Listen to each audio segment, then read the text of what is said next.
तो अभी तक हमने इन्फिनिटेसिमल कन्फॉर्मल ट्रांसफॉर्मेशंस की बात की है। अब इस वीडियो में हम फाइनाइट कन्फॉर्मल ट्रांसफॉर्मेशंस के ऊपर थोड़ी नज़र डालेंगे। हमें ये पता है कि कन्फॉर्मल ट्रांसफॉर्मेशंस जो है वो 4 तरह की हैं। तो उनमें से पहली कन्फॉर्मल ट्रांसफॉर्मेशन की अगर हम बात करें तो वो ट्रांसलेशन है। ट्रांसलेशन की इन्फिनिटेसिमल फॉर्म बहुत आसान है और वो कुछ यूँ है, जहाँ पे एप्सिलॉन जो है वो इन्फिनिटेसिमल है। लेकिन इसकी फाइनाइट फॉर्म गैस करना इतनी कोई मुश्किल चीज़ नहीं है और डिराइव करना भी कोई बहुत मुश्किल चीज़ नहीं है।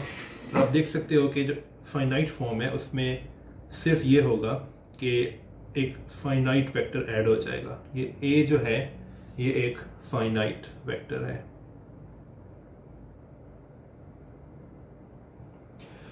इसी तरीके से अगर मैं बात करूं डायलेशंस की, तो डायलेशंस में इन्फिनिटेसिमल फॉर्म पहले लिखूं अगर मैं, तो वो कुछ यूं है,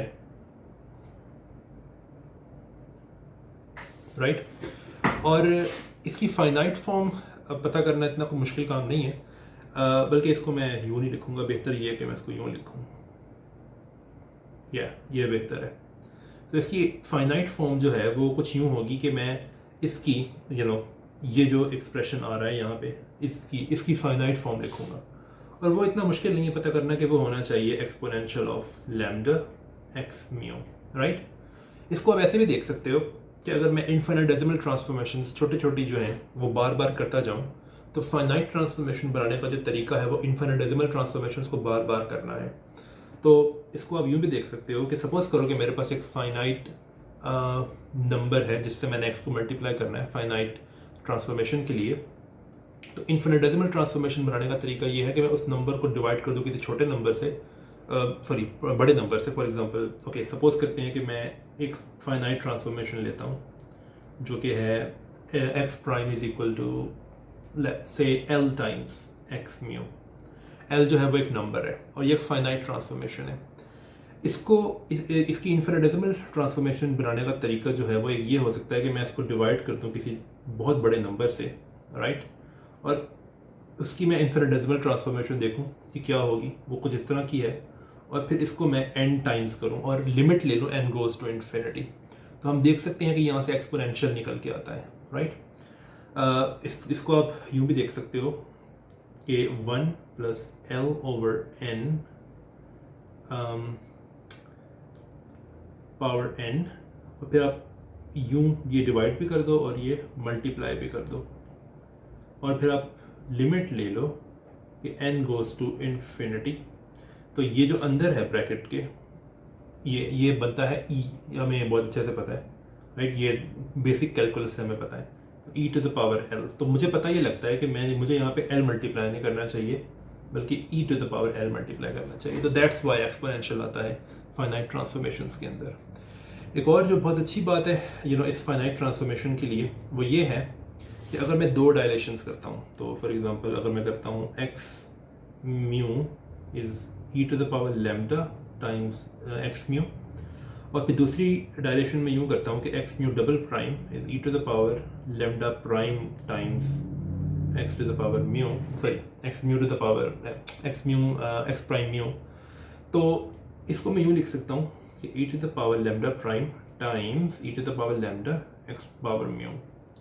लेकिन इसको मैं यूँ लिख सकता हूँ lambda plus lambda prime times x power times x mu. तो आप देख सकते हो कि ये दो डायलेशंस करना, एक डायलेशन जो है वो ये है और उसके बाद ये है, ये दो डायलेशंस करना बिल्कुल ऐसा ही है कि मैं एक डायलेशन करूँ जिसका डायलेशन फैक्टर जो है, जिसको मैं लैम्डा कह रहा हूँ, वो पहली दो डायरेक्शंस के सम के इक्वल हो, क्योंकि आप देख सकते हो कि यहाँ पे लैम्डास जो हो गए हैं वो ऐड हो गए हैं, राइट। तो मैं ये कह सकता हूँ कि x mu double prime is e to the power lambda double prime x mu, लेकिन लैम्डा डबल प्राइम जो है वो लैम्डा प्लस लैम्डा प्राइम है। तो सक्सेसिव डायलेशंस में जो ये लैम्डा फैक्टर है ये ऐड हो जाता है। तो दैट्स वाई इसको हम डायलेशन के इन्फिनिटेसिमल पैरामीटर के तौर पे यूज़ करते हैं, बिकॉज हमें पता है कि इन्फिनिटेसिमल फॉर्म लिखने के लिए पैरामीटर्स को ऐड होने की ज़रूरत है। और यही वजह है कि फॉर एग्जांपल अगर आप क्वांटम फील्ड थ्योरी पढ़ कर आए हुए हो